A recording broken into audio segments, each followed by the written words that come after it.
got on, by the way? What do you mean? As I mean, something to talk the about. title? Should I just put should I just put the world in or something? Because we're going to talk about, obviously, the world. Well, it's current affairs, really. All right, I'll put that in. Put Donald Trump on with a very orange face now. Well, I've done that. I've done one of those. But anyway, should we put current affairs? Yeah. We'll do that first of all. Current affairs are divided nation. No, divided kingdom. I know, but it won't find me a picture. We'll put current affairs on. Is this live? Or you just No, I'm just well, I've put the recorder on, but I can take this bit off. Okay. Because I've got to introduce you yet. Yes, oh my God. I can't even spell current. Hang on. I'm really intrigued to hear your perspectives on what's been going on in the world, because it's one of those things where I'm pretty sure. Yes, I've got a good. Know anything. Yes, I've got a good. I will give you my opinion. But yeah, because we've not seen each other for such a long time, and I'm pretty sure haven't really been in the movement, like boots on the ground level. So it'd be interesting just to see. Right, I'm on. Where we're at. Okay. Yes, cool. We will in a moment. So if I introduce you, hello everybody. I am having a nice chat today with Asita and Gary. So hi there, you two. Hi. It's been a long time. It's been a long time, Asita, but I think the last time was a few years ago when we did a hangout. Yeah, this is pretty much, I think, 21, 22, roughly. Well, I think it was 2 years ago. If it was 3 years ago, I don't think it's that long ago. I think it was honestly, 2 years ago.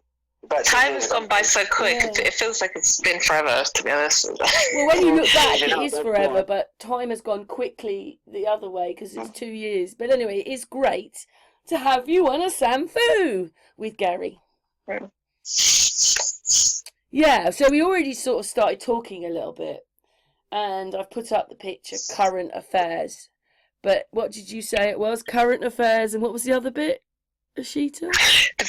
Divide a kingdom. Yeah. Gary's got a few things to say. So he wanted an orange Trump up, didn't you, Gary? Yeah, my old mate, Trump. Yeah, and to think like, you know, it was all over sort of like the TV plastered for weeks and weeks on end, and to see all those people like in the crowds like with their Trump placards and all that, like it's all real, you know. Like they think it is, don't they? They don't realise that it's all a big script, like, and they're just like useful idiots, like, no disrespect, but they are, with their placards, and I found it quite amusing. It's my comedy hour, you know, watching that every night. I used to put a bit of it on, and then you couldn't watch too much because it was bleaking vulgar, you know. Can I say something though, Gary? Listen, Jimbo doesn't have a smartphone, or he can't do internet on his phone, and he doesn't have a computer. He didn't know, because anything he watches is a television. I've put him in his place now. I've told him what's happening. I think he'd just like to get on with his life, because you can't change anything, and what we're looking at is quite deep, a lot of these things. You know, it's not just a 5-minute discussion, is it? No, and I think this is why a lot of people really struggle to try and, like, they're aware that something's not right, but for them to just tune in a little bit and even try and comprehend anything to our levels, it's too much. Most of them just melt down. You know something? You know that, Asita? I think it is. I think the trouble is, I think a lot of people do see it, but there's a part of their brain that just closes off. Well, they find it boring. Well, they just think to themselves, they've got enough going on in their life. They say they've got to pay their mortgage and pay bills, like they've got kids to bring up, and they just sort of like blank that part of their life out. With us, because we're more sort of like, how can I put it? We're more, no disrespect, we're more woke than them, and sort of like we know what's going on in the world. We sort of like, we find it so distasteful. But you know, what can you do? I suppose, you know, as a group, as a human species, like, we can change things, but at the end of the day, we can see it all. It's like, do you agree with me, Asita? We're seeing this like big film going on in front of us, like, you know, and we're we're sort of like sitting back watching it all like in a director's chair and thinking, my God, how can other people not see this, you know? But they just go along with it. Yep, this year has been one big binge on life. Because like I was saying earlier, I've just tuned out. I have not engaged. I can't be bothered. My brain just doesn't want to even. Like every now and again, I'm going online. Obviously, people are posting things, and you can't help it. The internet is just flooded with information now. For those listening, that Gary and Asita went to all the marches up in London for a long time, and you just hoped that everybody was going to wake up. And some did, and some didn't. And you can't. Well, now you can there's take mass a horse to water, awakeness, can't you? But you can't make them drink it. The thing is, many have mass awakened because for example, Facebook is my OG platform. It's the first platform that I pretty much started using to interact outside of MySpace. So I've had that for years. It's got my whole life on it. It's got my old school friends and new ones, etc. And this is where I really gauge where people's heads are at when it comes to current affairs, like within this country, but also around the world. And I see different perspectives now. I see people posting things that I didn't even think would ever come out and say most of the things they're saying. So you it's get away refreshing. with it on Facebook, can't you? I get a lot of information, TikTok, Rumble, they all go on Facebook. It has a slightly different law to YouTube. We're talking about NPC players. We're talking about people, very, average Joe. They've got family. They don't care about any of this like deep state stuff. They just want to crack, like we were saying, they want to crack on with their lives. But I'm seeing them posting things about what we've been saying for years, the things that we got shunned for many, many years. And Hallelujah. now, Hallelujah, I agree with you. And it's so refreshing. It's so refreshing. But I haven't got the energy to be joining them because I'm past that now. So do you know what I think it I'm was? in observer mode. Do you know what I think it was? So we had lockdown, and then came those 10-minute cities, and I think people just thought, I've had enough. So obviously people realised it's something else tomorrow, something else tomorrow, and it goes on, and it just doesn't stop. Was I ask people, they say, I don't watch the news, and I'm not voting. And this government has got in on only 30% of the people. So what I think is what's happening is that they've lied to us. There's no democracy. There's totalitarianism. Most of the other countries have it. Even Russia, when they said that was communism, but they've had it. The Middle East, if they've got it, we've got it. Well, I think we're in the same system. Well, I think the elections in America is a massive eye-opener for people to comprehend, like, politics doesn't work. The system that they have set up that isn't working for us, for starters, and it's broken. It's completely broken. But it's also, it's not broken yet. Hijacked. It's been hijacked. But what this is showing, what the elections in America is showing to the rest of the world, is that we, as the lower citizens amongst the elites, we actually have a voice and we have so much power if we can actually join together. It actually means people having to get off their arse, grow a spine, and do something collectively. We need to start engaging and having conversations about how if we are to, because let's face it, if we remove the system that we have set up, we are all screwed. It's as simple as that. Got nothing in its place. So the best thing we need to do collectively, I would say, is start engaging in conversations intellectually about politics so that we can better, introduce people who can change the infrastructure to better suit us, remove the powers that the previous corrupt governments have placed for them, remove that power the way that we are seeing. I'm not a Trump supporter, but if we are to follow his blueprint in the UK and start gaining our power back, we can actually make a change. But that's only going to happen if we start engaging in conversations and stop voting blue or red. neither parties do anything for us. Neither one of them. And if Keir Starmer being I don't even know how he got it in. I really don't. Yeah, but don't forget, they're not elected, they're selected. Well, that's the point. So I told my son I thought the Tories were still going to win, just because I just thought that's. But then, and then I told like you don't even want Keir Starmer in. He's not a very good man in the first place. You don't want any of them in, but I think he was selected, that one, on 30% of the vote, that they're now going to get away and treat us the way that they're going to treat us on 30% of the vote. I think that was a vote of no confidence, personally. The thing is, like, what most people don't realise is that, that there's a hierarchy much above them, like, and they're just all puppets anyway. So it don't matter what party you're voting for. You think they're they all like, have the same boss. They all have the same boss, like, above them. And the thing is, they sort of like, they when they leave politics, like, they have jobs in the city sorted out for them, and they have this, that, and the other. They don't care about sort of average Joe on the street. Basically, all they're really working for is of all the money people and the banksters. So, even above them. Well, this is why I was saying we need to start having discussions, because, since lockup, we've had several candidates run that I'm pretty sure even most of the NPC players have never heard of. So there has been an opportunity, but because the mainstream media always represent the same 4 or 5 parties, whatever somehow YouTube was introduced in, we need to now start having discussions so that we can actually see collectively who are the people being, who are the people running, and then stop voting for the same 4 parties that keep screwing us over. But how does it work if they select them and they're not elected?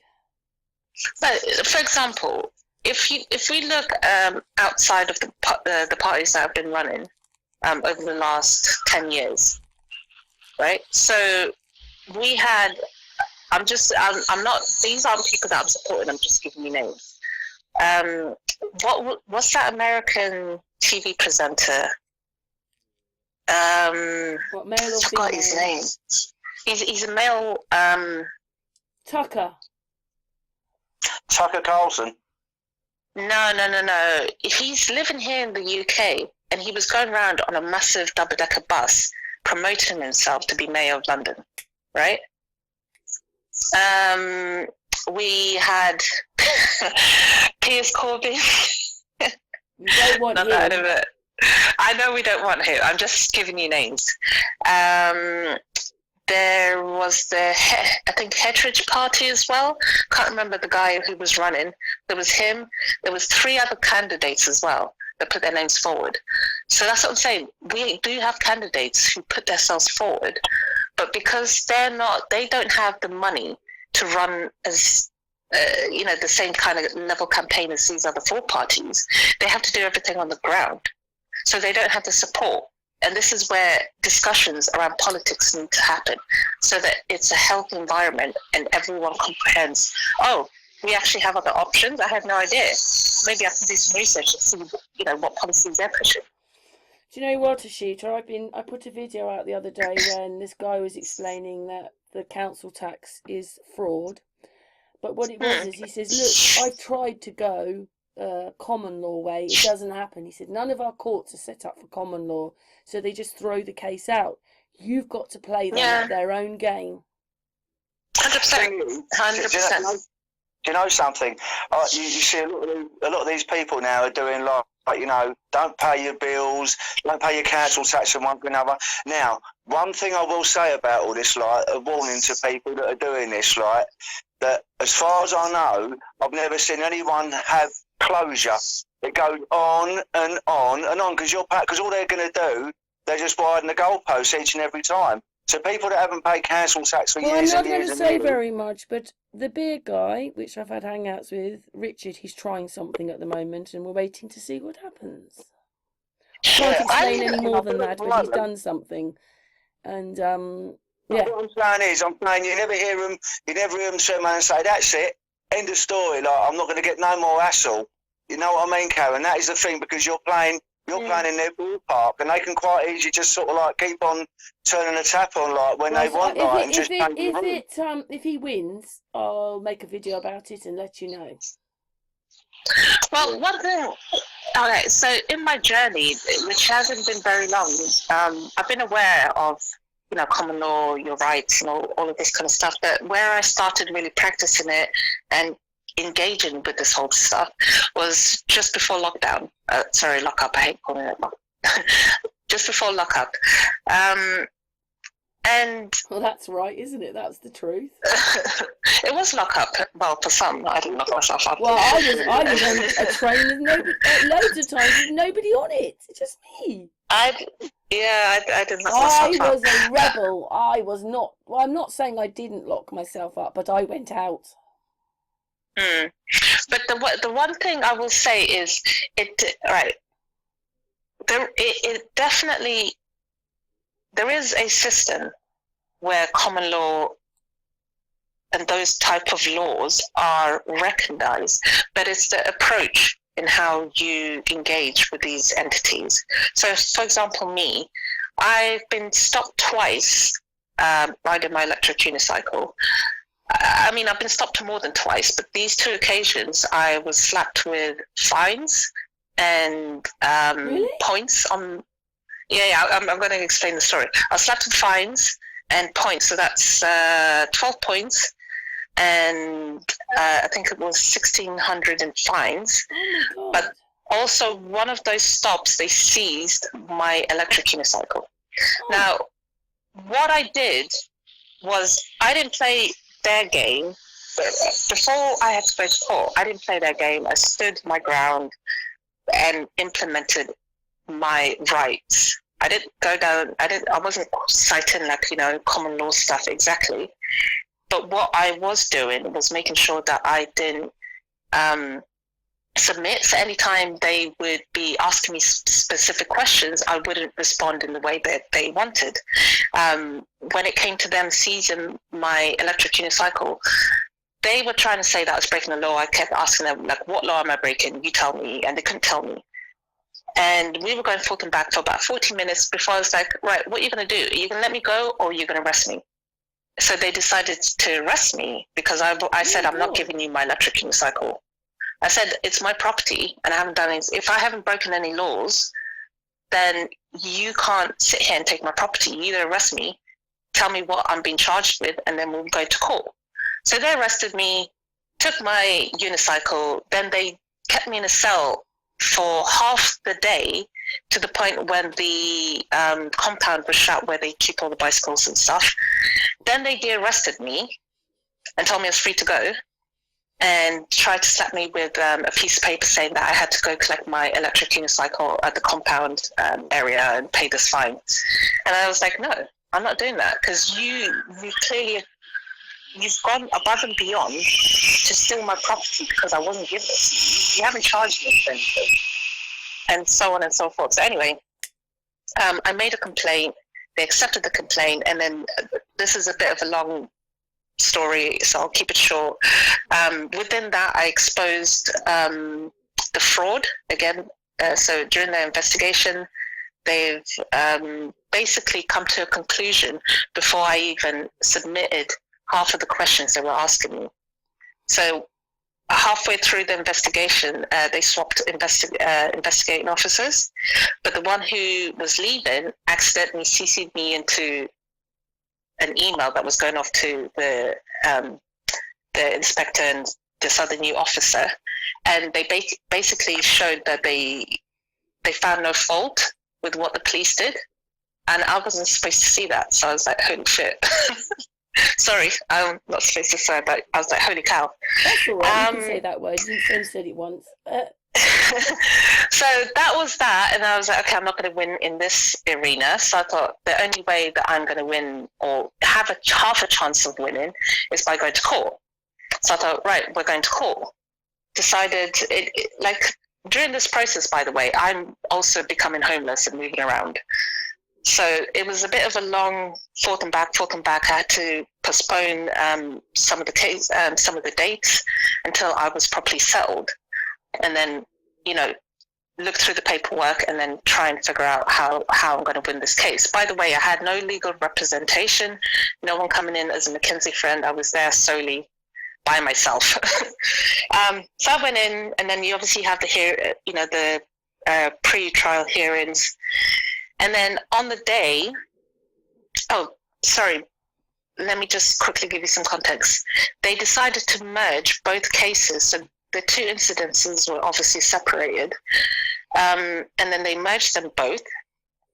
Halfway through, this pre-trial hearings, they decided to drop one of the cases because it wasn't in the public interest. This is the one where they seized my electric unicycle and falsely arrested me. So they dropped that, and then they went ahead with the first one that I was arrested with. I went to court. And all throughout this process, I'm not citing anything regarding common law. I didn't even really say much. I just went in there, gave my name, my date of birth, kept pretty much quiet, had my evidence there in, my iPad and in a folder. And that's all I pretty much did. And then on the day of the trial, they said, we are going to be dropping the case. Oh, my goodness. Brilliant. So literally, it was just a case. And the whole time I'm thinking, like, this is going to go two ways.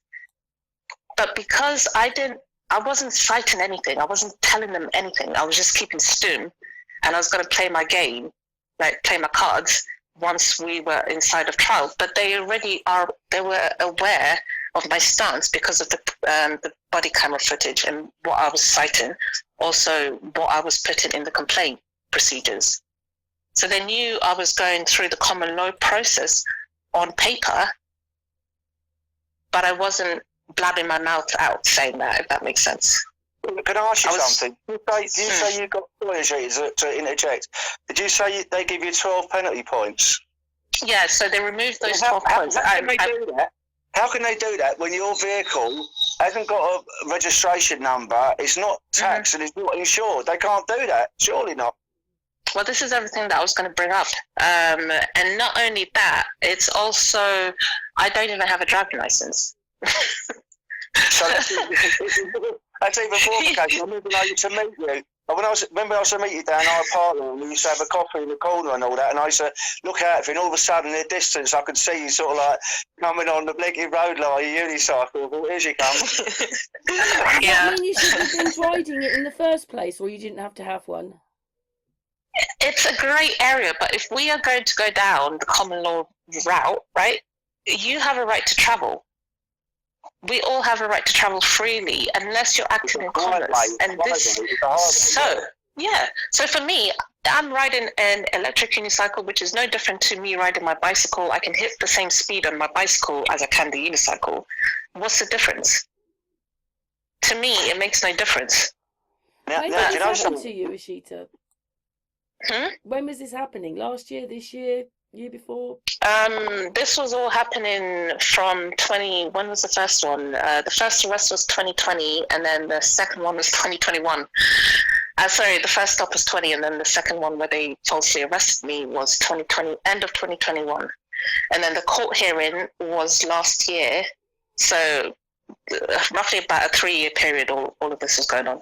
Wow. You know, another thing as well, there's a big grey area going on now, because I see all the time, Asita, I see these like Just Eat drivers like on Deliveroo, and they've got these bikes now. I've got an electric assisted bike. When I used to go down, remember Karen, I used to bring my bike down, didn't I? I used to get the train down to Thatcham and then come down to yours. It's electric assisted. Now the difference is, obviously I have to do 50%, and the motor does the other 50%, so it's not a motorised vehicle. But now I see them all the time around here where I live, like, you know, in Hertfordshire. They literally don't pedal anymore, and they're going up and down like roads. So it's like they're going to have to. They really, I don't know what they're going to do because there's so many of them now, and they're motorised vehicles because they're not pedaling, and they haven't got no registration number. I see one last night, actually. I was going to stop the bloke and say to him, "My God, where'd you get that from? It looks like he's imported it from India or something." He's got his little delivery box on the back. And I thought, fair play to you, mate.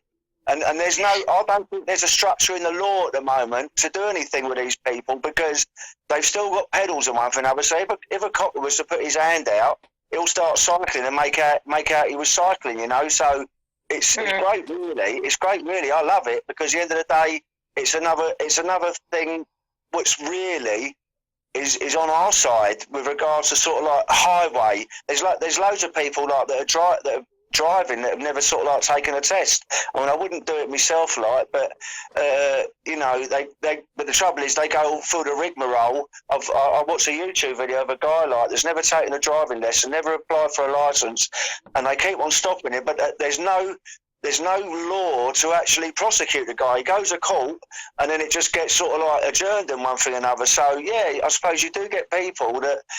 They're just playing along with the system. I mean, the trouble is, if you've got a job and kids and one thing or another, you've got to go to court, you know, and it takes time. But yeah, with regards to sort of like these like your what you've got, like, and like what Murphy's got, and all these kids that have got sort of like these motorised electric bikes now, I think they're gonna have to do something because they're everywhere, and I hope they don't. There's too many of them. What can they do? Well, here's the thing. So with the e-bikes, they have introduced a few new legislations where the type of motor and the way so I think it was something to do with the throttle. So if it was full throttle and no pedals, then it was completely legal. But I think they've changed the legislation around that now. I don't really know too much about the e-bikes. It's too What still like pedals, you see, so they can, you know, when he was going down the road like to do his delivery, he wasn't cycling at all. You can make them legal. Like they've there was a guy selling a Sauron, and that's not a pedal at all. And he was saying this is a legal version, so you can make them legal. The e-bikes, there's ways to make them legal. Also, the new transport of minister, I can't remember her name, it's some sort of female. She's also come out in the past week saying that she's now having discussions where we now need to introduce legislations for electric scooters. She said scooters not more money. Yeah, of course, it's always about money making scheme, but it's also the fact that crackdown on the crime that is happening with people on e-bikes and everything else. So they need to introduce something because it's not going anywhere.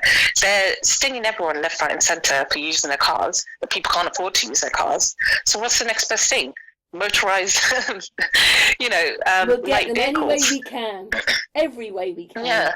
Do you know, I might put in right now. I've started to use this little saying.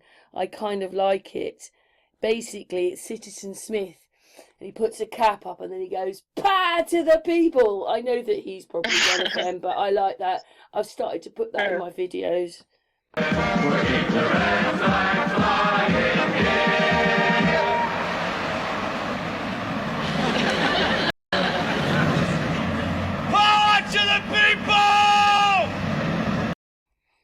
I mean, I'll tell you what, the last time I see you, I don't know if you met, last time I see you, I don't know if I was, but I work for a charity now, and I look after people like with various different needs, like, you know, mental health and physical and one thing and another, and I took a paraplegic woman on holiday, didn't I, Karen, like in the summer? I took her over to Mallorca, and we took her wheelchair, but she had 2 mobility scooters, and she gave me one of her mobility scooters, and I use it, and that's quite good actually, because I use it sort of like to go and get shopping and one thing and another. But when I take out the Great Yarmouth with me.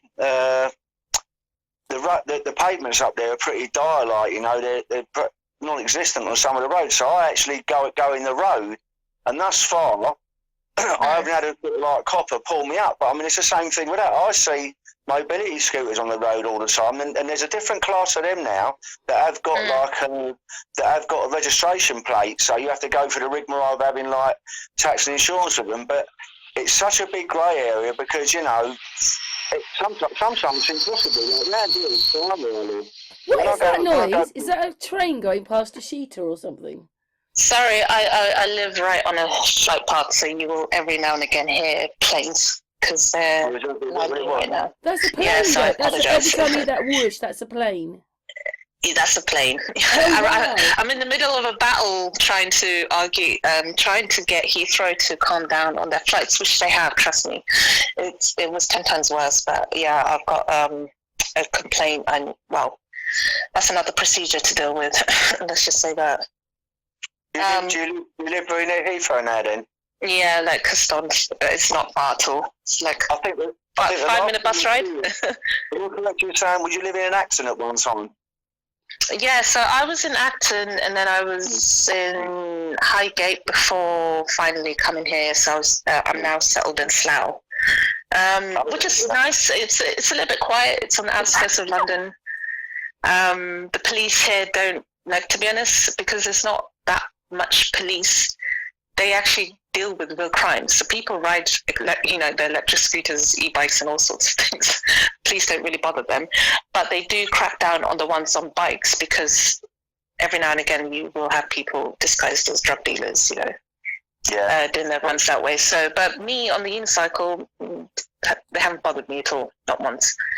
There was one time I was riding through Bath Road. It's a long, long road, and there was just a huge, heavy police presence for a good 10-minute ride on both sides of the road, stopping cars, stopping peds, stopping people on bikes, even push bikes. And I'm just like riding through with my unicycle, like not even fast, like slow, thinking like keep it 20 miles an hour. And the police were just looking at me, and I'm just thinking, please don't stop me, please don't stop me. But the whole way through, not once did they stop me, but they were busy stopping people on bikes. So that told me, like, okay, so they only are looking for people who are drug dealers. Like, this town, they purely just deal with people with crime. And people who are just doing their business, even though they know there's, certain rules around that sort of legislation, whatever, they'll just leave you to it. They just don't bother you, as long as you're not doing any real crime. Well, so, it's amazing when you, depending on where you live, the police attitude is very different. But don't get me wrong, I got hit by a car here in Slough, called the police, and they refused to investigate my case, basically. They dropped my case without ever telling me, and then just some other nonsense. So why do you think that was? Do you think that on their computer screen they see about the previous things, or what? I think it's a mixture of things, but it's mainly because I'm riding a electric unicycle, so they're like, oh, it's illegal. And I can go down the route of like, yeah, but I have a right to travel, blah, blah, blah. So I'm stinging the driver through insurance claim. I just thought, you know what, at least they're not trying to, they leave me alone here. If they hounded me here, then it's a different case, and then I would have to defend myself in that scenario. But the fact that I can ride my unicycle without, I can leave this door, my front door, without worrying, thinking I might get arrested or my property might get stolen at some point. Yeah. So it's catch-22. But this is what the UK is like right now. It's like Wild Wild West when it comes to like laws and legislations. Well, they don't follow the laws and legislations, which was what the council tax was about. They hire the courts for the day, and the court doesn't hold your information, and yet the council are issuing you with a summons, and they have no right to do that. So that's fraud. Yeah, so they don't follow all the rules. There was a woman down the sauna, like, she said, here, girl, look at this. I said, what's that? She said, my car's been cloned, like, I've got this ticket through from Ireland. I said, you're joking? Oh, yeah, they've been doing that. I've heard stories about this. Yeah, it's anyway, I said to her, I said, right, I said, make sure you fight it too for now. I said, because you do realise, like, it's not you anyway, but photographic evidence is it's not a person. You can't be called up. It's not like someone's murdered someone and said, I want to call you as a character witness. It's a photograph. So the thing it's not credible. It's not credible, and people don't realise it, Asita. I mean, I've been telling people this for years. I said, look, they said, oh, girl, I got a ticket like in the car park in Asda's or Saturday. I said, don't pay it. I said, because the thing is, they don't know it's you. It's just people automatically got consent to it. If you just turn around and say, oh no, I wasn't there at that time, and you're going to get a couple more letters, and it's all going to be thrown out because people people don't do enough research, is what we're saying first of all. If those do a little bit of research, they realise that photographic evidence alone is not primary. And I mean, I think I've told you this before, Karen. There was a guy like up in the Midlands, and what happened was he kept on getting like congestion charge fines, and even when his boss phoned up TfL and said, look, he works in Northampton, it can't possibly be him, and they still wouldn't do it. And he said no. He kept on getting all these fines through the door. Anyway, what he did, they arranged a court date. I think he was up to about £5,000 worth of fines, and the day before, he drove up to Glasgow University and took his number plate off, held it up in the air with the time and the date. And the next day, when he went to court, he said to the beak, he said, "My lord, can I see in the chambers? I've got evidence that proves beyond any reasonable doubt, 100%, that this wasn't me." You know, because this particular day when I've got another ticket, because I was coming through every day. Obviously, a sheet of the guy was just going to London in and out every day with his number plate, and. And when the judge come out, he turned around and said to the TfL solicitor, he said, why did you not believe this man in the first instance? They said, well, the transport police, the head of transport police told us there's no such thing as cloning. So it just goes to show you that it's ridiculous. That was their excuse. He got all the court costs. They said, how much did it cost you to sort of like drive to Glasgow, like with petrol, one thing and another? He said, and the good thing is, that could be used now as a point of law. I mean, you could sort of like look it up, like in Blacks and whatever, and find out when that actually was. So, case law, yeah. If you went to court and you turned around and said, "Where is your evidence apart from a photograph?" It's different if a policeman pulls you up the side of the street or might be another. But if you just got a photograph, it's not admissible. It's not admissible. I mean, I don't compare with sort of like someone speeding up the motorway like 120 mile an hour, like having an accident or whatever. That's understandable. You know what I've been through when I had my accident. But my point is, for stupid little things like, you know, doing 31 in a 30 mile an hour limit, people should just fight it, and they don't. They automatically. When I see people down the gym, I say to them, look, don't pay it, love. I said, just turn around and say, just sort of like say, it wasn't me. Prove it was me, and I'll gladly pay the fine. I wasn't there that day, but people don't. They just get worried. And I try and say to people, when you challenge this, don't say I'm not paying. Just say, give me evidence, and then I will happily. And the thing is, you will find almost 90% of the time that most of these companies don't have evidence. No, they don't. So they're bluffing all the way through, and this is kind of how our politics works at the same time. Bluff, bluff, bluff. And because people don't, they're just like, oh, whatever, it's just how it is, or I'll just pay it, or I'll just continue submitting and submitting. And they get away with it, and every single time, all of it is a bluff, and until they get challenged. Until they get challenged, and the thing is, I'll tell you what I tried, Asita. I went to Bobbington Market, and someone said to me, "Oh, gal, you can't get number plates made up; it's impossible." So I thought, right, let's try it. So I went out to a store, and I said, "Excuse me, sir," I said, "Is it possible you can make me up a number plate, and I want to change one of the digits, like for my bike, so I don't have to pay any sort of like fee fees, and obviously another plane go past." And he said to me, yeah, he said, what do you want me to do it? He said, tell us what you want and I'll put it down. So that was proof enough to me to say, oh yeah, a high street shop won't do these number plates, but you know, you could go online or whatever, like, you know, you're going to find someone someone else to do it. On TikTok, when I've been scrolling through, you know, sometimes they just randomly pop videos to you. And yeah, I saw he must have been no more than 19, 18.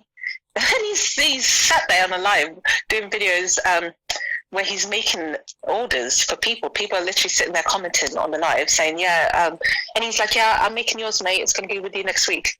It's just like, and he's sitting there making license plates, legal ones as well. They're complete legal. So it is... My point is, you've got that little like number on the bottom there, and they turn around and say like, well, yeah, how do you sort of like do that little number, like, which is like, you know, what the police can use for sort of like, you know, I forget what it's called, like, but you haven't only got sort of like the number, you've got like this little this little bit on the bottom that is sort of like some kind of their kind of barcode, but it don't matter because that can all be copied, everything. So their argument is they don't want people to know. They don't want people to know that sort of like how fraudulent the system is, and because everyone just turned around and said, "Well, no, I'm not going to." I don't know. It was me. You know, prove to me. I want the evidence. To sort of like, I want you to show me the evidence because a photograph can't stand up in a witness box, like, and be cross-examined. But people don't follow it through, do they? Asita? You know, if only they would, then we could up the system. Well, I've seen a few things in the past year where I've seen a good group of people contribute and crash systems. I think one of them was something to do with the Home Office and I think it was driving license. I can't exactly remember what was going on there. Another one is the ULEZ fines. People are just massively saying, no, I'm not going to pay it. So bit by bit, you know, it takes courage for people to start saying no to the system. So they have to do it in the best capacity that they can. And things like ULEZ is it's a new introduction. So I would say TV license and ULEZ is where people are very comfortable saying no to the system. But once they see that as a scam and the rigmarole that they're going through in that process, it's only going to get better for them and give them more courage to then challenge other better things. Well, I'll tell you a little story. It's fresh in my mind. I've got to say it. I see Piers Corbyn, like, when was it? Not this year, when I went to a music festival, like the Jam for Freedom festival, like in St Albans, like, but last year it was Highlight was last year, and he said, hello, Gail, how are you? I said, yeah, not bad, Piers, and he was talking about, he said, do you know something? He said, I got up to like £60,000 now of sort of like fines on ULEZ and various things. I said, oh, right. I said, what happened? He said, well, in the middle of the night, they come and took my car away. And I said, oh, damn it. He said, well, no, what I did, I traced it. They took it to like, it's only an old banner, like, a Corolla. He said, but it's not like enjoy, and I think he had loads of papers in it. So what he did, he found out where the auction was. I think it was in Blackpool. He went and bought it again.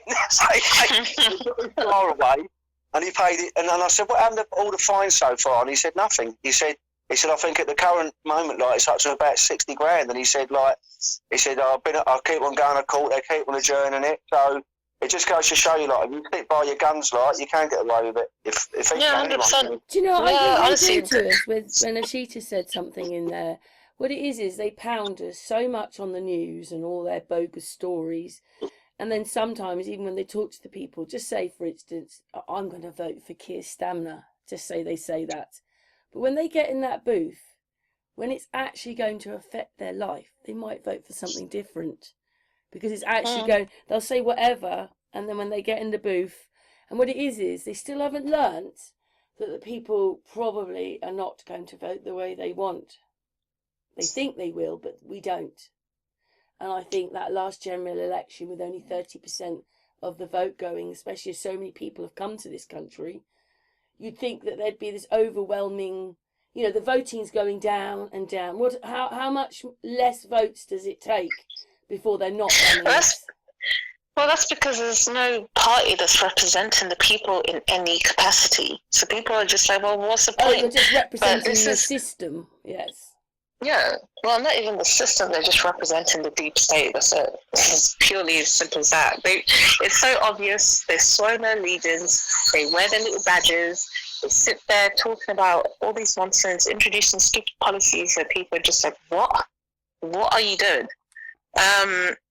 So, yeah, like, let them continue doing that. But, you know, us on the ground, we need to be doing a lot more conversation. I just noticed here, Asita, it says, this is what it is it's current affairs, but this one says, what on earth is going on? It's been like that this whole year. It's like, what is going on, man? Well, I think I told you that. What it is they're pounding us with totalitarianism and the government state and all that, and we're not complying, and they're getting worse and worse. You know what I always thought? If no one turned up at all, like in the polling booths, what would happen? Because they're selected anyway. I so don't it won't think that make any many difference. did. I say an area's got 300,000, only 30,000 went to the polling, and the It rest won't make a didn't. difference. It will, whether it's here or over the pond, like if not one person turned up, it don't really matter because Everybody we're never gonna protest, know. don't vote. But We're all never right, gonna know. here's my issue with the non-voting strategy. If we all collectively choose not to vote, you have to remember that they're allowing people, they're giving people free visas and status in this country. Who do you think is that 30% of the vote was from? It wasn't from the people that have been Well, that's if they're born here telling the for truth. generations. I mean, if it's Well, only but 30%, it was probably 20% or 10%. They know we didn't Well, vote.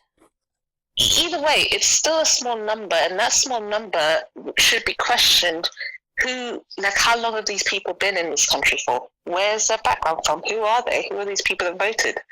And the problem you have is if you choose not to vote, they have their puppets on the ground that they've allowed to come into this country. And this is where you see, for example, I just can't I'm vote for the living- system anymore. I just can't do it. it's not like, here's the thing. It's my mindset. This is coming from someone who's only voted once in their whole entire life. And that was maybe 10 years ago. I'm not saying that the reason I don't vote is because the parties that I keep seeing pushed down my throat they don't represent me in any capacity whatsoever. But what I have seen in the past 2-3 years is that there are actual candidates that would represent me, that do represent the people, but they don't have the backing to have their voice heard. So this is why I say it's really vital that we have a very healthy discussion around politics, because if we do nothing, then they always will win. But if we do something collectively and for whatever reason, somehow magically we vote a party that's never even ever touched that's never touched politics, how much of a change do you think that's going to break their system in a way that they never saw coming? Yeah, They're never going to allow it in, are they? They'll always lie. I told you they select them. So just It say doesn't for matter. instance, It doesn't matter because if just we say are it was you, speaking to right, each and other, you won with millions of votes, we'll never see you because they'll cover you up and they'll say you've lost and they'll select someone else. no, but that's the power of social media. This is why they're trying to go so hard and shutting down social media, trying to get certain platforms completely banned But from they run certain the countries. social media. The social media make No, the news for them. They might run it, but they don't run our voice or our minds.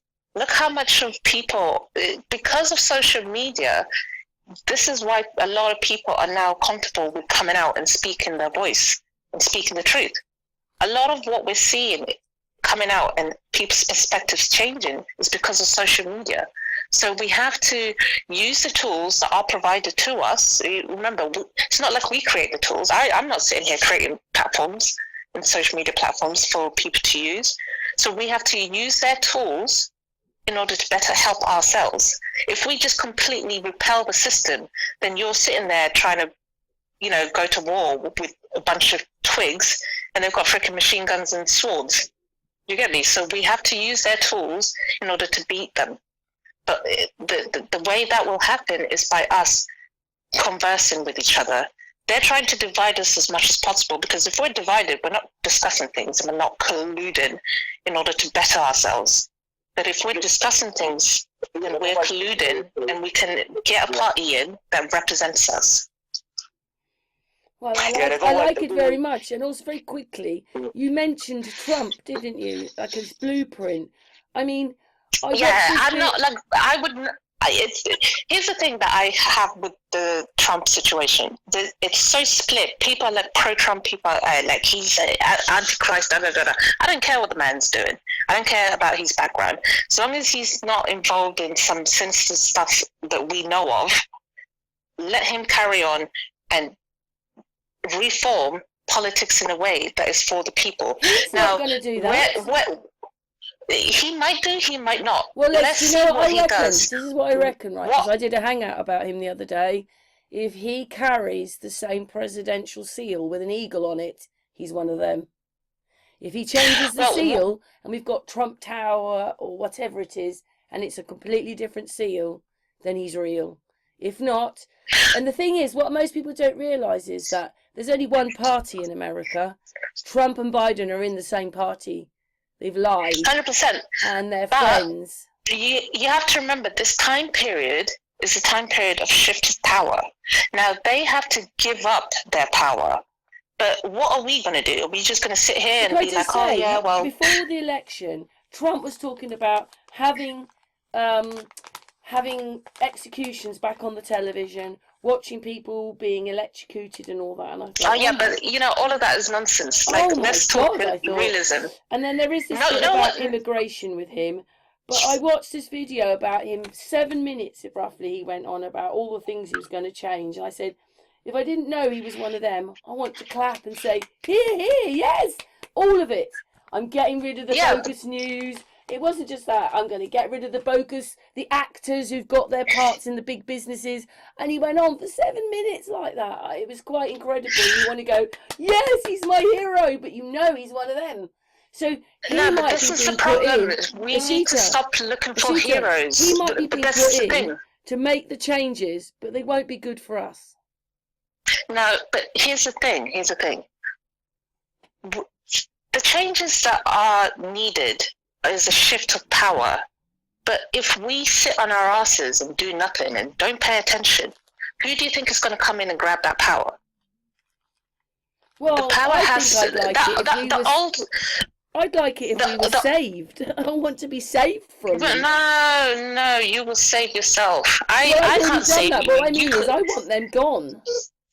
No, but this is the thing. In order to do that, you have to get up your butt and you have to start being proactive in a way that we have never done before. The way that we are being proactive with utility companies and all these companies that keep trying to extort money from us. Most of us are fighting back in that capacity, but we're not fighting back in the capacity where we give ourselves that power in politics. You know we hold the majority of the power. Most people are so exhausted from working, they haven't got any energy to do this at night time because you need. It doesn't matter if we were in World War One. Do you think you're going to be busy sitting there thinking that, oh man, like we're in World War Three right now? But you've got to do something about it. But it's this is World War Three. It's just a comfortable war where we're sat in our homes. We're the enemy. We're the enemy. We're special forces. 100%. Me and you, Asita and Karen and others, we're like special forces really, because we know what the hell's bloody going on, like, you know, and we need to sort of like educate people. You know, people are starting to listen a little bit more. Even people that. The thing that went on the last 3 or 4 years, like, you know, a lot of people have seen through that now. So it's led I think this is where we need to change our tactics. Instead of sitting there, like most people, if they can't be bothered to sit there and watch an hour documentary, they're not going to be bothered to sit there and listen to me blabbing on about, moaning about the state. They want solutions. So we need to start talking about solutions. We need to start talking strategies. The conversation around how we change the politics in this country is what we need to be focusing on. People, like I said, the internet, social media is now open. The floodgates are open. There is not a single person on this earth, unless for whatever reason you can't get hold of technology. But anyone with a mobile phone that can access the internet has no excuse to sit there and say, oh, I didn't know. Like, everybody's talking about it. Even people that even my mum. The only annoying thing about that is that my freaking mum a lot of people can't accept that there's people doing it to you. They find that, how ridiculous. This is what I'm saying. This is what I'm saying. We need to shift the conversation. Stop talking about what they're doing to us. Start talking about what we need to do in order to get out of this, ditch that we're in. We need to stop talking about the problem and start talking about solutions. Well, I'm just saying, a lot of people who aren't that awake, they cannot believe that they would be doing this to you. Well, I think the next 10 years they definitely will believe it, because, as I say, when you see what has been imploded onto us, and they can't help it. Asita, I agree with you. I do agree with you. it's shocking what I'm seeing come out. I never thought half the stuff I'm seeing come out would Do ever you think that touch changed when we came out even of mainstream Europe? media. Because they've changed laws and things. You know, coming out of Europe, we've changed laws now. Do you think that was their? You know, obviously, if they selected that answer, then they can change the laws. Because don't forget, they're all one thing, and they're just doing something to us. Because I think since we've come out of the euro, things have got incredibly bad, and they're not even talking about us being in a recession or anything. Yeah, I mean, us leaving the European Union is a good thing, but they intentionally just gave us a really crap deal to make it look like coming out the EU was a bad idea, so that when that offer is presented to us on the table again, we're just going to be like, yeah, let's take it. No, don't do it. Like I say, we need to focus on the blueprint that Trump is doing. We need to find people who can do that in this country so that we can now change the way politics, we can start introducing legislations, remove stupid legislations that shouldn't even be in place, that give them the upper hand. I mean, I'm so fed up. I can't even go to my grocery store and buy fresh fruit and veg. Everything is rotten on the shelf. Like, what is going on?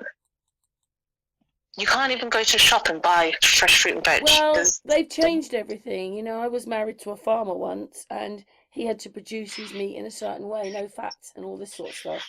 This is what they do. Yeah. They put vegetables in those big vats for 8 months, and then when they put them in the shops, within a couple of weeks, they've gone off. You know, they're going off. They've changed everything. Wow. They've changed everything so that it's horrible, but that's what they've done. They've just changed everything to sort of, make them more money. Well, a huge reform needs to happen, a massive reform, because honestly... And also putting out vegetables that aren't even in season. You know, some vegetables are current all year round, but they're not. And so they're putting them in vats, and then we get them during the year and that. But, yeah. Honestly, I'm just talking about onions. We don't even know how to grow our own vegetables anymore. Like, shallots and onions. If I can't even order anything online that's fruit and veg, because I know it's either going to go moldy in a day or two and then just go in the bin. But the fact that I'm actually physically going to the store myself and I'm standing in one aisle for a good 10 minutes trying to find fresh fruit and veg. It's insane. So for me, if I don't see a mindset that's changing in this country, I will happily leave this country and go contribute my time and energy somewhere where the system, whatever system it is, we have to realize these systems are set in place. But I want to live in a country where the system is balanced, where people have a voice. What we say matters. Where do you find that, though, if everybody's in the same system but doesn't realise it? So, against Russia and all that, when actually he's flying eagles, America flies eagles, everybody's got eagles, we're all in the same thing. Yep. Where do you find... we have to... Because I thought I'd have to get my own island. The system. You can't repel the system because the system is what we rely on. If you repel the system entirely, you're going to have to go find your own land and find a way to be self-sufficient. So you have two choices: become self-sufficient, self-reliant entirely off the system, which we know that's next to impossible in this day and age. Most people can't even afford to get a mortgage.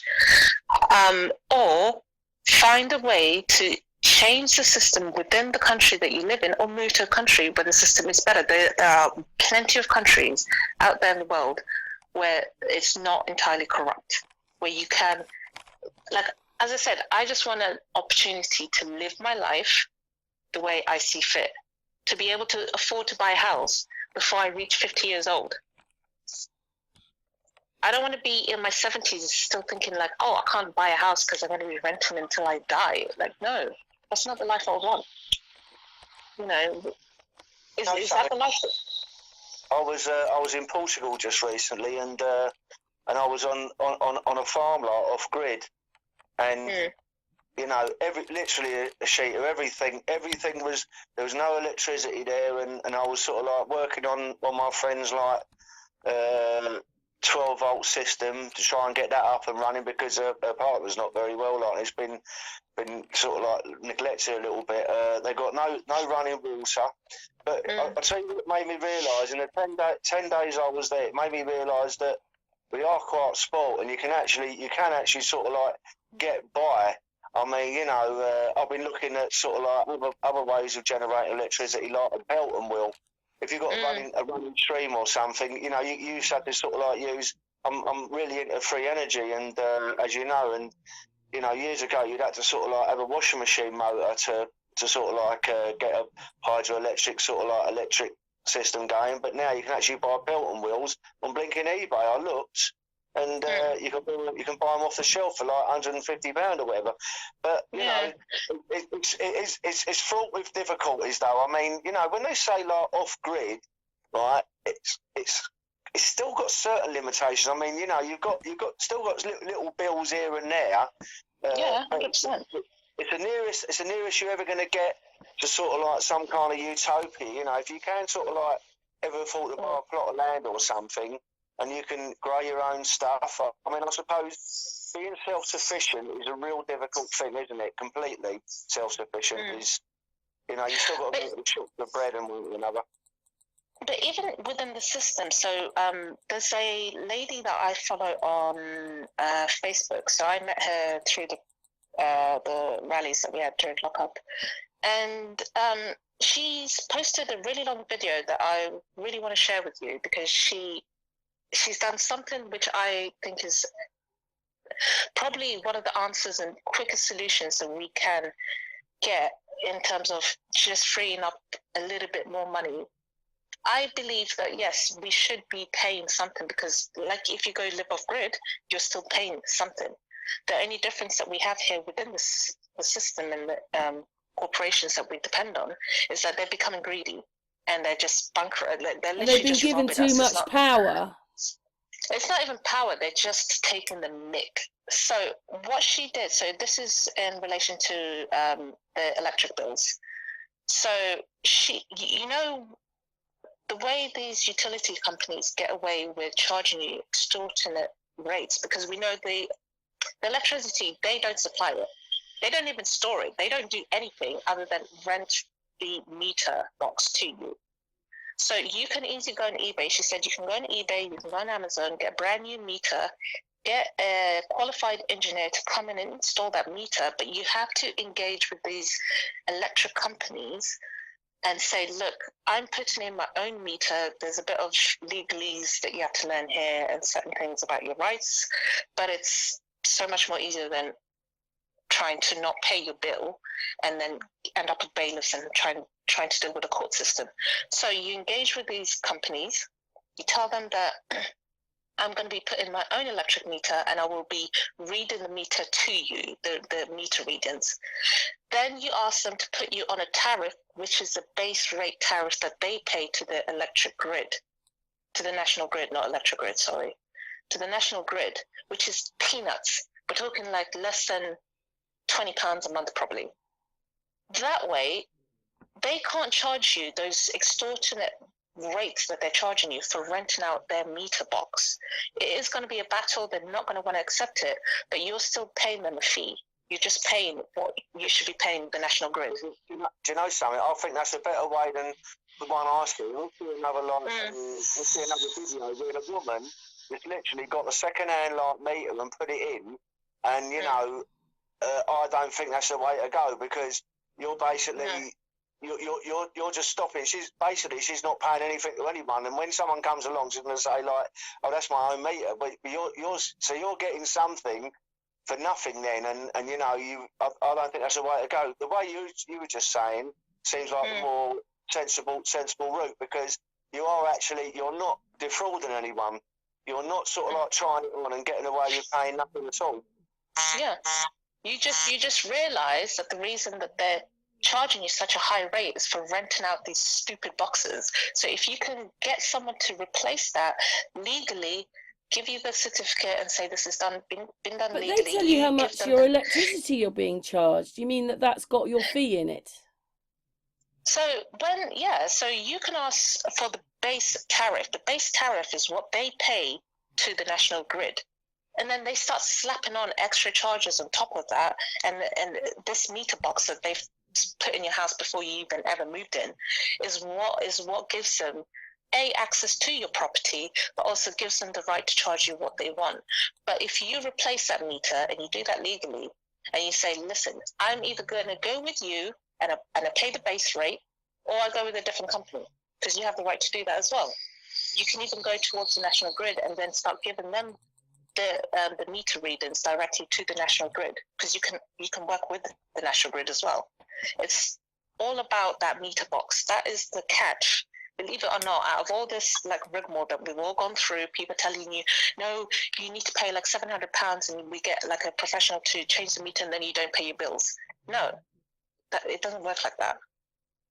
Whilst we're still in their system, you have to realize that you need to play their game. It's a bit like when I told you about the courts, what I had to do in court. You have to play their game, but you also have to stand in your own divine right. And that's that. It's a very fine line, but it's a game that you really have to be careful how you play it. Yeah, I mean, what you were saying, Asita, it was like more up my street, because basically you're not just sort of like stopping paying, because, you know, when I watched this woman's video, I thought, oh, people were going to get in a lot of trouble with that, because literally what they were doing was sort of like going to sort of like a second-hand shop or something. Still getting an engineer, electrical engineer, like to put it in to prove it, but then not paying any money to anyone. Well, you know, you're not going to get away with that. But what you're talking about is a halfway situation whereby you're sort of like they're still getting something. As long as they're getting something, it's not. They're never going to take you to court over it, because they're still getting, rather than getting like 200, £150 a month, they're still getting 20 or whatever. So no one's going to take you to court over that. And if you look at contract law, it's really complex, but there's a breakdown in it where it does show you, as long as you're offering to pay, then they can't legally take you to court. So I'm like, I'm offering to pay. I'll give you the meter readings. You can take your stupid box away. I don't need it. I can put my own box in and give you the readings, or I can go to a different company and pay even far less. So it's up to you. What do you want to do? Like, you give them that sort of gameplay, and they have no choice but to do something. I think it's a little bit more difficult with water, though, isn't it? I mean, water, ignore it. That's all I will say to you. Nobody pays. I certainly, for the past 5 years, have never paid my water bill. To be honest, they don't even send me letters. They don't even send me letters. It's electric bill that we really have to fight. The fight is with the electric bill. The water bill, I'm sorry, they're poisoning us. And if you were to really challenge it and go to court, you know you would win 100%.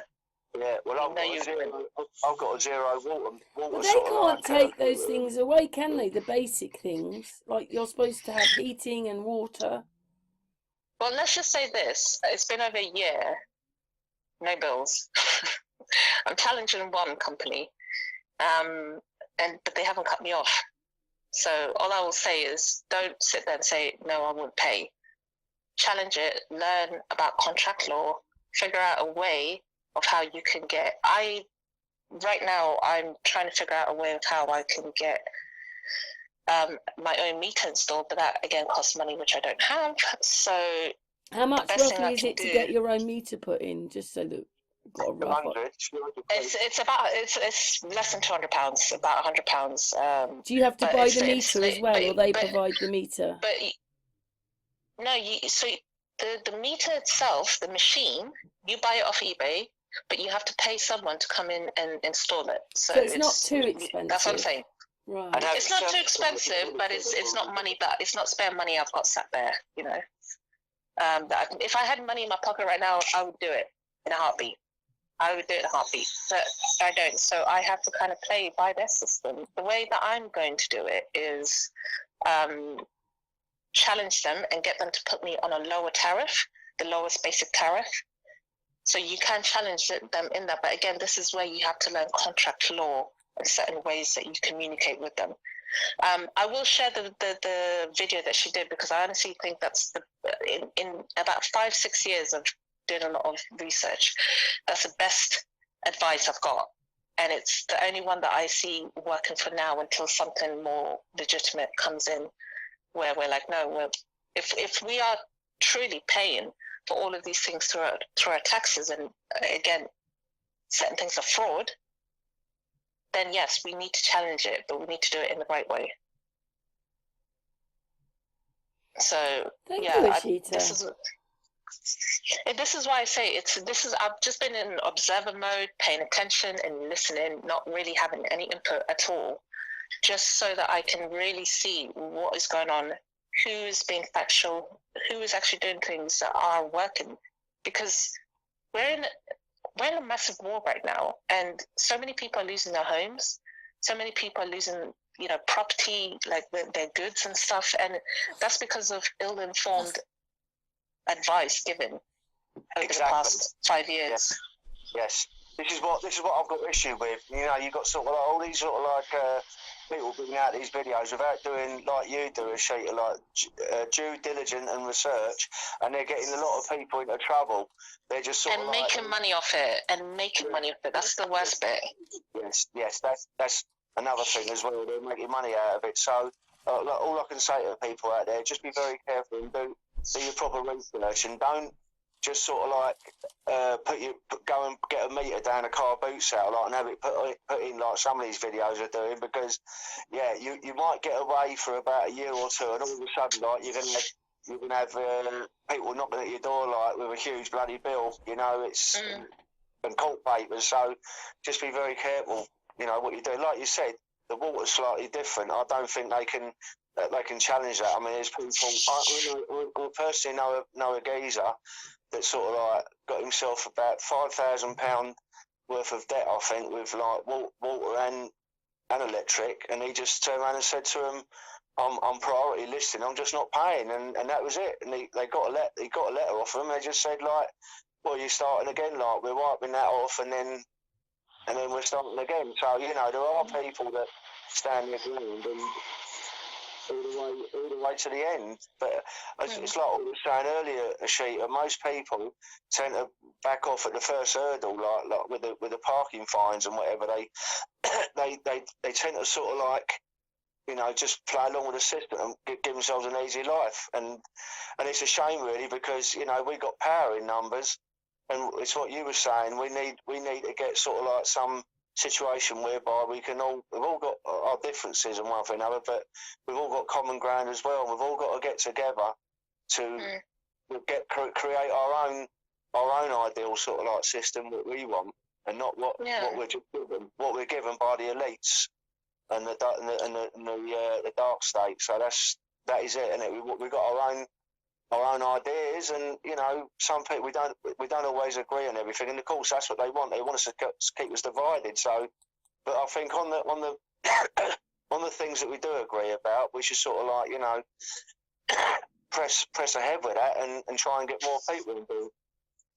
100%. And there is, the momentum within this movement and the things that people are doing is only going to work when people start to actually implement things that are working.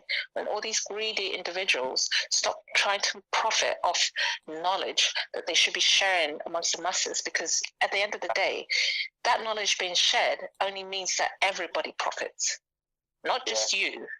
Everybody will profit, and you change the system in the same way, at the same time. When we have to change the television then.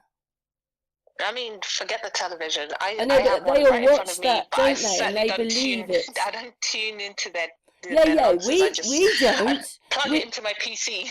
We don't, but they watch the television. That would have to change a bit, or have other channels on there with alternative stuff. But it's only going to change when alternative stuff is real working alternative solutions are implemented. So like I said, in a year of me looking at various, people doing different things, I've only found one person with a solution for this utilities crisis that we're going through right now. One person. And this is just it's not a person who's she's doing this completely free. Every video she posts out, she's not making money, she's not monetizing.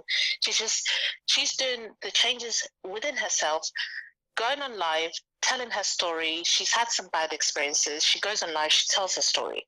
Those are the kind of people that I want to listen to, because from there you can then gauge a story and start implementing. It's a blueprint. you then share that blueprint onto the next person, and then they start doing it, and the next thing you know, utility companies will start losing money. They will start losing Or they money start very quickly. listening There's to the nothing they can do. people. Hmm? Or they start listening to the people. They'll never listen. It's their company. It's their company. Why? It's like me. Do you know something I don't understand? Company. You know, you call it lockup. So that was 3 Yeah. years. Loads of businesses went out of business, and those that were left surely struggled. Some of them struggled quite a bit afterwards, I suppose, unless you were Amazon. Then we're in some sort of recession. Nothing much has changed in that sense for us, that everything has gone up, and they're making us live a lifestyle we don't have. You know, They are all the taxes, Yep. everything, and even ULES, which is another tax. It's like, this is just ridiculous. They're like It's the a sheriff lot. of Nottingham. It's not. We need a Robin to come along, Robin Hood, No. and save us.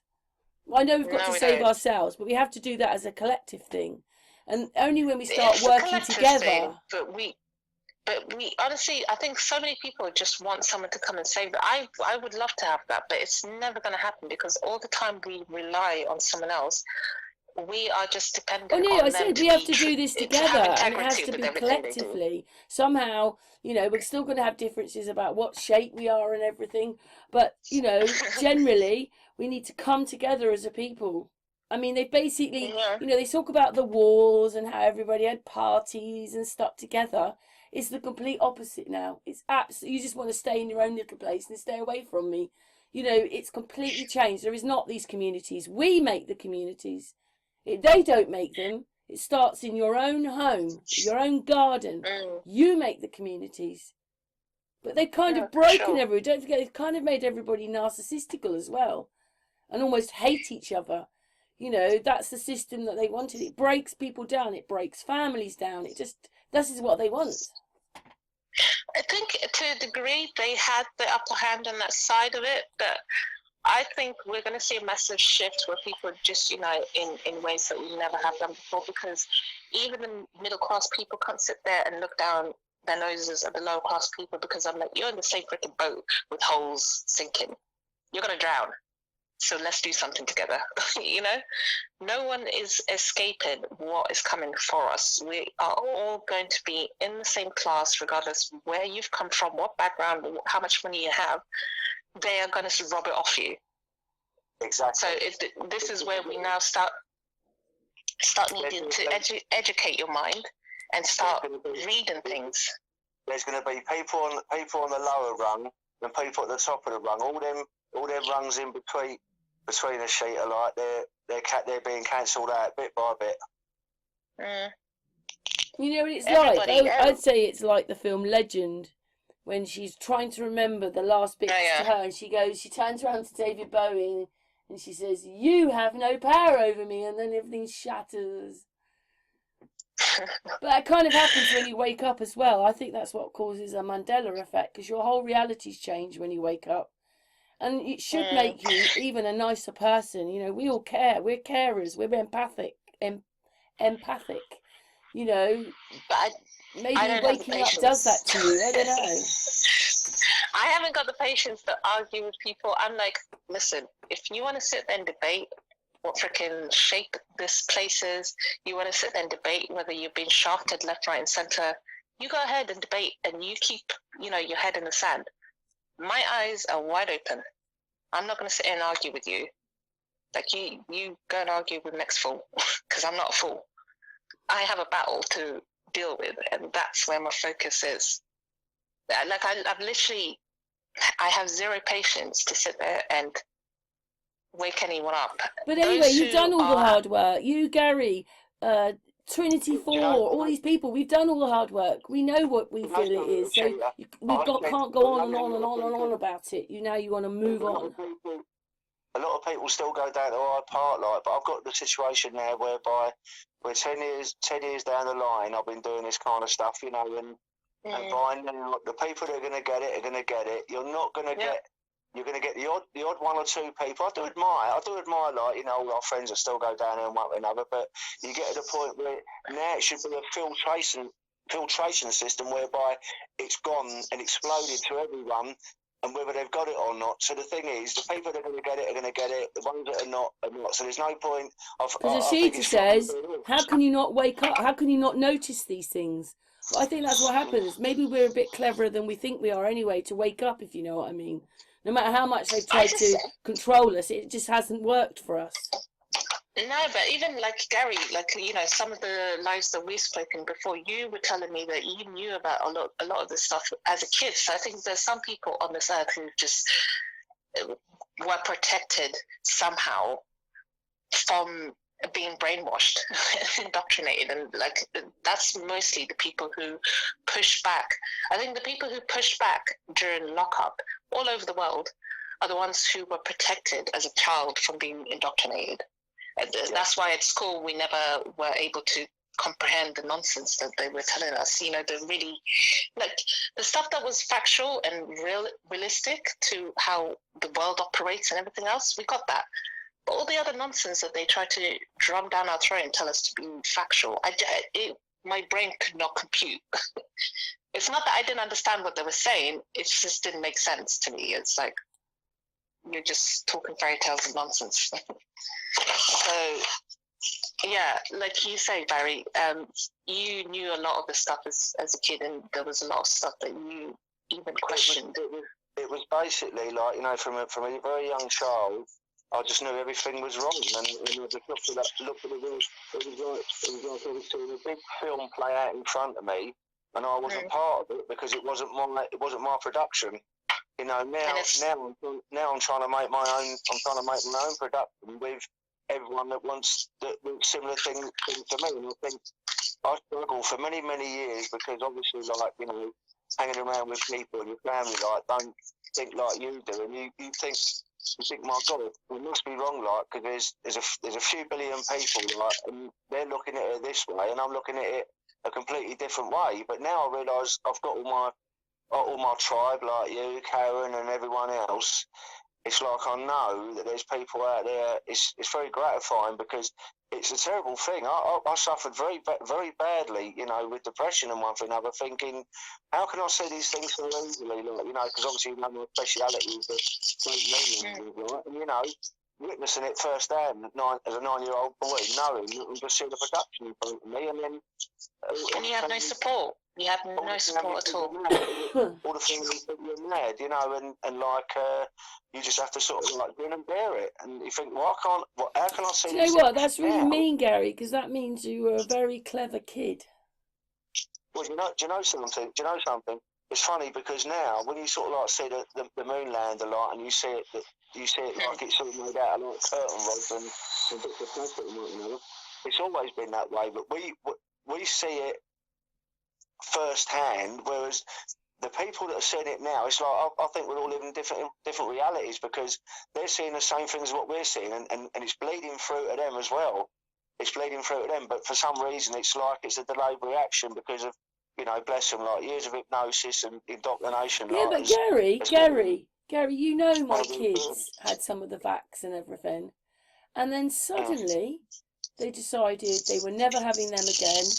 And now they send me videos about even Flatty.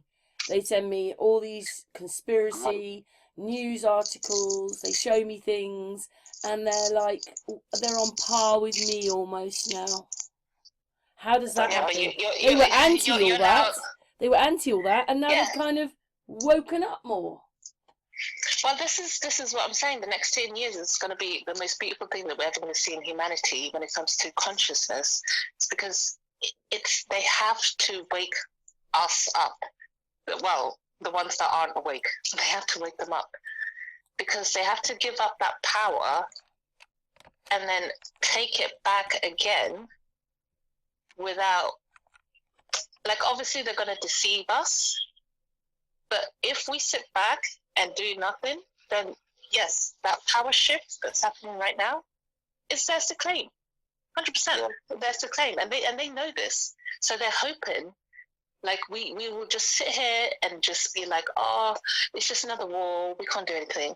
Oh, it's just another corrupt individual, another pedo, another this and that. I can't do anything. If we continue with that mindset, they will grab that power. And then we're all screwed. And you know, it's so demoralising for me, because I know that, you know, us as light workers, one of us has probably got as much spiritual power as sort of like 100 or 150 of them in such a low frequency, and you know, it's demoralising for us, but for a simple reason, you know, we've got so many other people out there like that. If we can all get together, I mean, we know that when we've got together before, and we've all worked in unison. Do you know what it is, Gary? Do you know what part of it is? And it is even more basic than that. You have to know who you are as a person, because you don't keep changing your mind then. You know what your mind says, and then you start waking up and looking at stuff. You have to know who you are. That's the greatest service you can do for mankind, just do that one. Because you'll know who you are, but always be adaptable to change, because I know. Oh yes, remain open. Remain open. In the last year and a half, my mindset has changed, like in a healthy way. Let's just say that, because I used to look at the system and repel it, and I just wanted it to burn. I just wish it would burn. I just wish like it would all just go away. And then, you know, over the years, I was just like, well, what's going to be put in place? Like, I know ideally what I would want to put in place, but I don't have the infrastructure to build that. Now, who's going to build it? Like, what is going to happen? And yeah, but Asita, we don't even grow. I mean, I know maybe you can't where you are at the moment, but we don't even grow our own vegetables anymore. My grandparents did. Yeah, but this is what I'm saying. Like, we need to. This is why it's healthy to come out of things like the EU, so we can bring back those that industry and put jobs there. I will happily go sit there and pick apples during the summer, like as an extra job. Do you know what I mean? Like, I have my passion and my goals and ideas that I want to do, but you know, if we live in a world and an economy where if I go and do 3 jobs, knowing that the hard work that I put into those 3 jobs, I'm going to see that money, I will go and do whatever shifts there are, any kind of job that I enjoy and have fun with. But because those jobs have been taken away, those opportunities are taken away continuously, and like I don't even know what type of workforce we have other than heading towards a digital workforce mindset. Yeah. You know, the manual jobs that we used to have, unless you work as a tradesman of some sort, you're good. Everything else has been taken away. Or the jobs that are left, they refuse to up the wages in them, but people don't want to do them. You know, who's going to go there, bust their ass for like 50 hours a week, knowing that 30-40% of that is going to get taxed, and then you're not even going to see £100 by end of the week. Yes, I'm living in that world. That's so depressing. I mean, look at me, like, you know, I'm just as guilty. Not so much Amazon, like, but I use eBay a lot for the simple reason, some of the things I get, you know, I mean, you know, a bit of a gadget freak, and I can't go to the shops that I used to get the stuff from, like Maplin's and the gadget shop. They don't exist anymore, so I've got no choice. You know, and this is, I don't like using these platforms, like, you know, because I know it's putting people out of work. But what choice have I got? If I want to get sort of like I was saying, if I want to get like anything free energy stuff, I have to go online, you know. Yeah, I'm the same. You know, the one thing that I refuse to do is pay the companies here the 3 times profit that they're making. So I just go on AliExpress, go buy the exact same product for peanuts. Like, I kid you not, peanuts. It's when you see the price difference that you're paying, it's incredible. It's like, wow. And I'm like, until you sort out the economy, until you balance everything out across the world for everybody, so that trade is equal to every single country, so that opportunity is given to every country, right? Yeah. Until that happens, it's a dog eat dog world. So the businesses that I will support independent businesses, but corporations in this country I will not support. So they're trying to badmouth China and all these other countries. Well, like, they're not charging me ridiculous prices to buy their products, so I will go purchase from them. Until you guys change your attitudes and stop being greedy, you're not making any money from me. And that's the mindset that you need to, like, people need to do. It's like, okay, cool. If they choose to be greedy, I will happily wait 2 weeks for my product to come to me because I'm not that type of consumerism person. I love my tech as well. I'm like you, Gary. I love my tech and I need it for my job as well. But I just refuse to pay. Well, I refuse to be robbed to have a life. We're back on now. Are we back on? Are we live? Back on. Yeah, it's very interesting all that stuff you were saying, Asita. Yeah. Take responsibility for yourself. Oh, it's the only way. Like even now when I hear within the movement, people are like, oh, no one's coming to save you. Everyone's looking for saviors. Like, I don't think most people are looking for a freaking savior. They just wanted solutions. I think people would happily go off their butts and do something if they knew workable solutions. I knew that I got off my butt because certain things that I was following, like we have that kind of mindset where we'll go do the research that we need to implement it in our lives. Whereas in most people, they're just like, listen, just point me in the right direction, tell me what to do, and I'll go do it. That's the NPC players that we're dealing with. So it's really down to us now. I think the battle that we, the conscious people, are the ones who have been challenging the system in various ways, whether it's something from small as parking fines to mortgages, whatever it is, whatever state level that you're on, we now need to start looking for workable solutions where we can start sharing blueprints and having a domino effect that way. I agree. Satoshi, I think like we've got to the situation now where we've got to step up, go up again, and actually sort of like change this world we live in. We've been talking about it for years. I know we've done as much as we can do, and we've all done wonderful work. But I agree with you. I think now it's time to take it up to another level, whatever way that is, like to sort of like get the general populace on board as much as we can, because some people are never going to see it. Some people are just they're basically like you said, they're NPCs. They're never going to get it. They're herd mentality. So as soon as the ones who are confused right now and don't know what to do, as soon as you give them that blueprint that works and they start implementing, the herd mentality will follow through, and they'll be like, oh, my friend's doing it, so I have to do it. And it's just like, whatever. As long as you're doing it in the end. Can you imagine if every single person in the UK just turned around and said, right, I'm not paying my mortgage this month, and I'm not paying my electricity bill this month either. Right? If everyone done it, it would collapse the bleeding system overnight. Oh, 100%. There's some NPC players that I talk with, and then I just introduce the idea. I'll ask them, like, do you pay your TV license, or do you even pay your water bill? And the one that shocked me the most was the water bill. I thought people still paid that at least. But to my surprise, a lot of NPC players don't pay their water bill. Fantastic.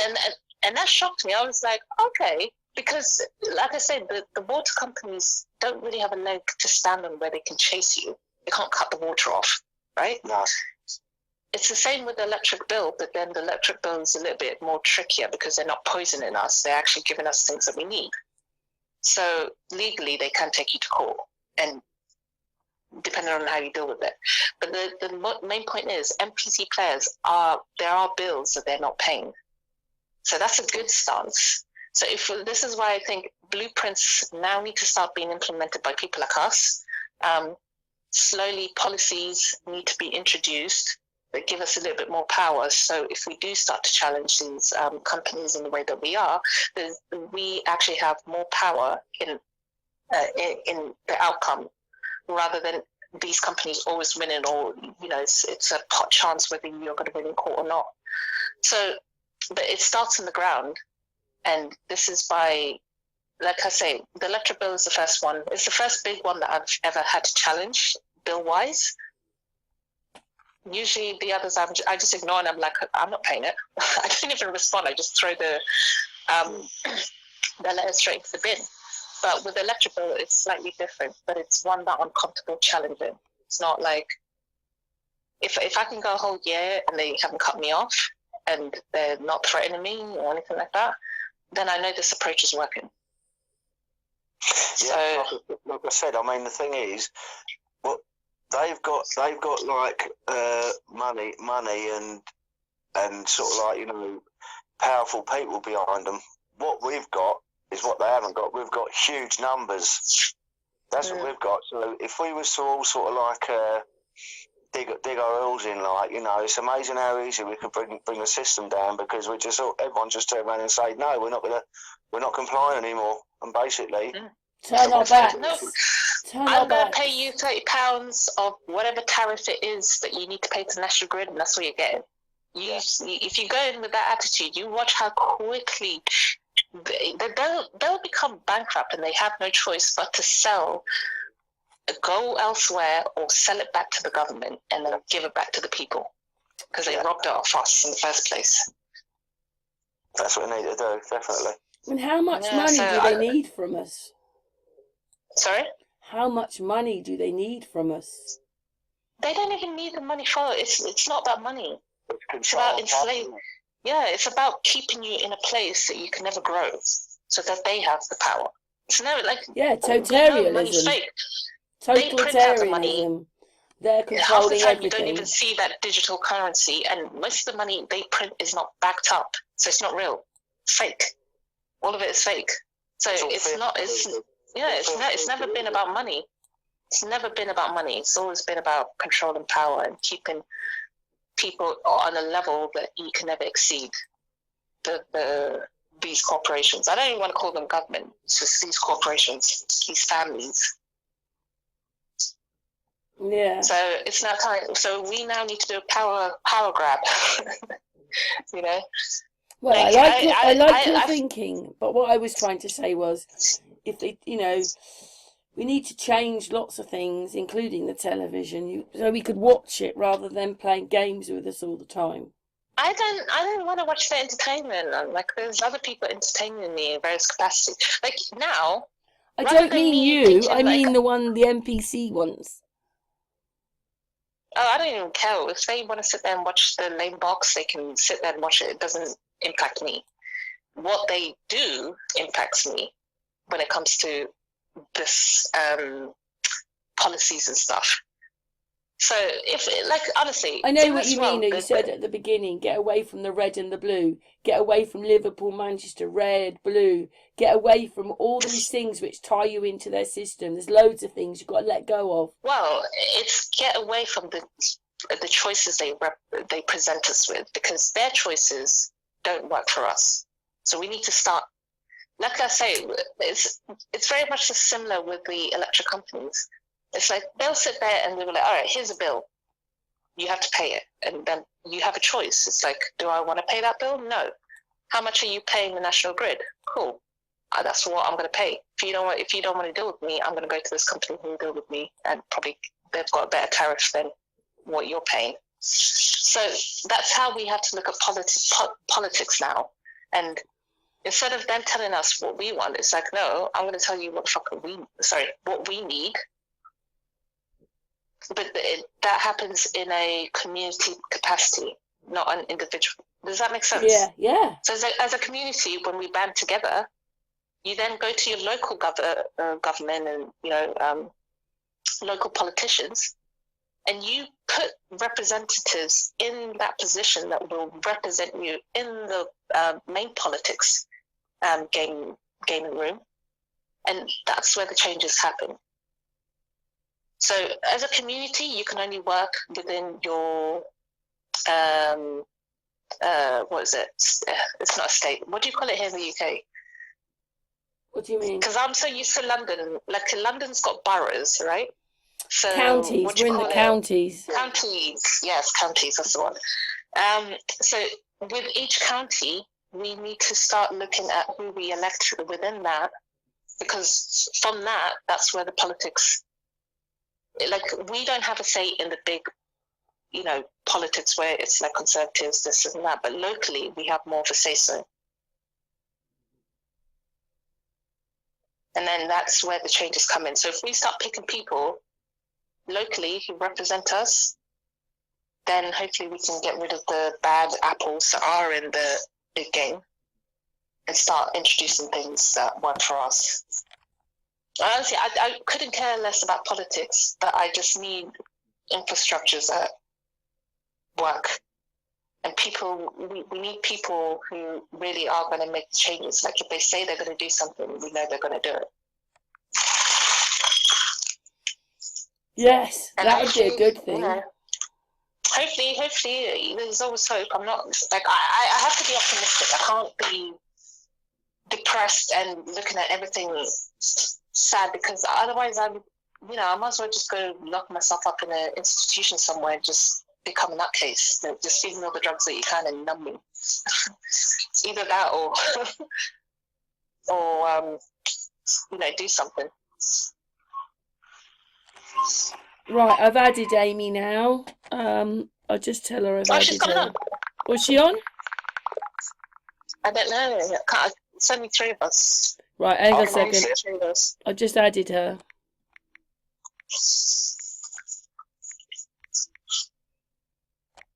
One second. Carry on talking. Okay. Cheater. People like that. There has been people like that in the past, like, and the deep state get them taken out. That's the only problem.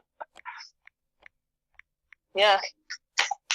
And so when we do find these people, we need to use our voices and platforms and just make sure that the people in the country know this person is running.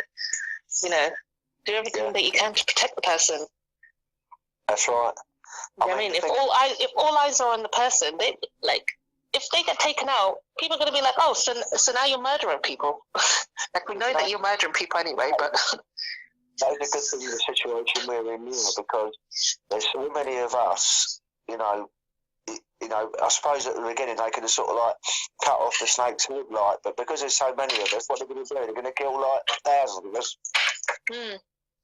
That's like with lockup. They couldn't realistically lock people up. Like, no. If you wanted to go out your front door, you could. It wasn't that difficult. Day one, I went out my front door. No one stopped me. No one told me to go home. Like, it was insane that I was thinking, like, people are actually not coming out their houses.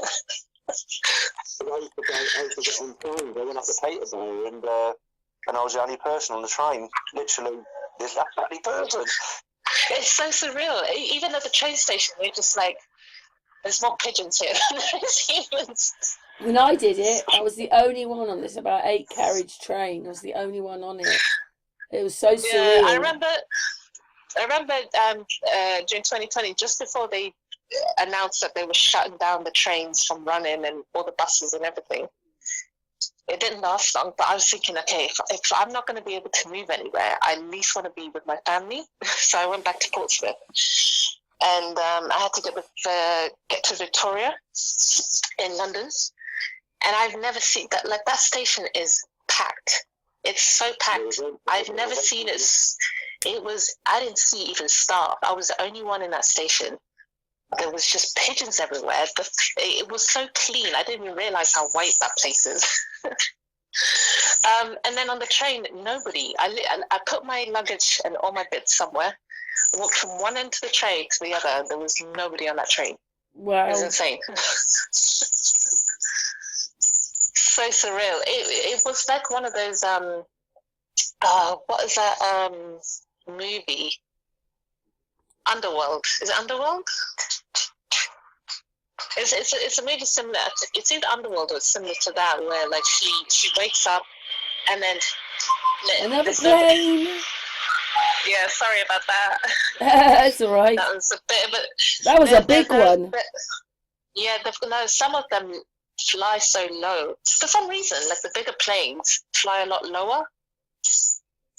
I don't know why, but yeah, sorry about the noise, guys. That's all right. But yeah, so in this movie, she wakes up and she wakes up in hospital. There's no doctors around. There's not a person inside. Gets dressed, walks out to the street, still nobody, and it was like that, like the first day or the first at least couple of months of lockdown. You're just like, where is everybody? But then gradually you start to see people, come out.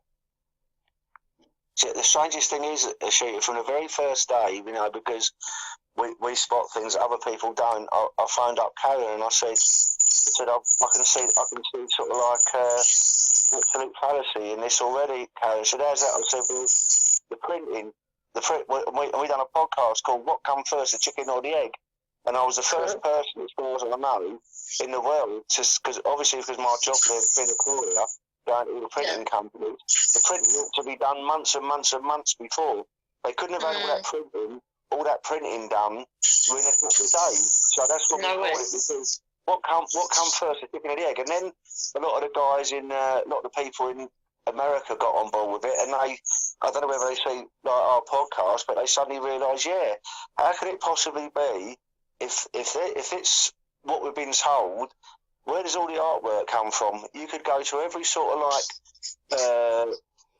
printing company in the whole of the UK and say, I want like a billion, let's just say a wild figure, a billion artworks done, leaflets done of different descriptions, and to keep 2 metres apart on one from another, and I'll see it from the very, as soon as I went to Sainsbury's, I phoned up Karen. I said I've got a screamer. I said it'll make all dispute, and I actually turned around and said, look at that podcast. There's a bit of squeaking going on there, I just have to say. I don't know who is squeaking. Someone's squeaking. Quite happy to go on mainstream TV for any of my claims to be disputed, because they're going to have to tell me how they can do all the artwork in the available time. Of course, like with the moon landings, they don't have me on, do they? They're never going to have me on mainstream TV. I made one as well, saying, well, anyway, I know what I said, and it happened. Yeah, we can't talk too much about that. That YouTube doesn't like that subject. The US Senate were actually having this discussion this week about they were talking about aliens and the shape of the earth. Were they? Wow. Yeah. I put out videos where there have been court cases where the Globe didn't win. Yes. But I can't there's so much proof out there, but people always want to go back to hypotheses and this is doctrinated science that doesn't make sense. That it's about fairy tales and you have to believe it. You can't see it, but you have to believe it. Oh, mate. So yeah, I don't know how much longer it's going on for, but I've got to phone up. One of my compassionate neighbours keeps on phoning up like every 5 minutes, and I keep on cutting him off. And unfortunately he's autistic, so if I don't get back to him, he's gonna sort of really, really have a bleeding fit, No worries. Listen, guys, it's been lovely talking. I would love to have a chat again sometime soon. But it has been nice catching up with you guys. And listen, Asita. Anytime you want to phone us up and have a chat, No, well, maybe we can carry this conversation on in a few months' time and see what's happened. Yeah, I think it's been good to speak with you guys because, as I said, we've all just been really busy with navigating the nonsense that we're seeing play out. Sorry, I lost you for a moment there because Amy rang. Oh, I don't know. Let's definitely do this again sometime soon. We'll do another one in a couple of months if you want. Definitely. Yeah, that's a good idea. It's been really nice talking to you, Asita, because obviously we haven't spoken to you for a couple of years. Sorry about all the things you've been going through, but it's obviously made you a stronger person and made you think about things. Yeah, and I think we've all been going through stuff, it's not just myself. But the main thing is you just keep going and you just navigate your way.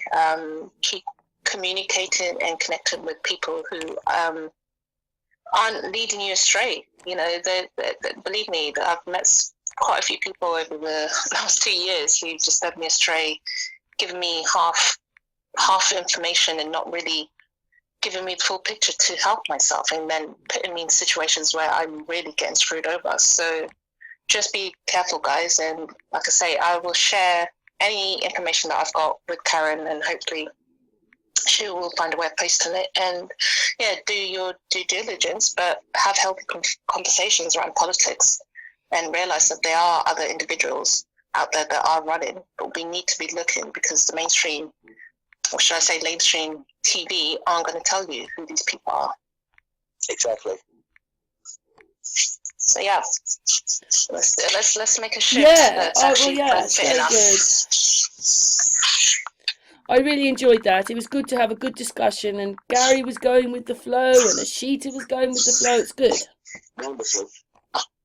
Yeah, we all did. We used to Alright, have guys, we used to have live hangouts like that, you know, for hours. But anyway, it's been really good fun. Gary, don't just rush off. Cool, that playing again. Anyway, Ashita, it's been amazing. We'll say goodbye just after the hangout. Thank you, Gary. Mwah. Thank you, Ashita. Mwah. Thank you, chat room. Mwah. Love you guys. Bye. Bye, chat. Bye, darling. Bye. Bye, darling. Bye.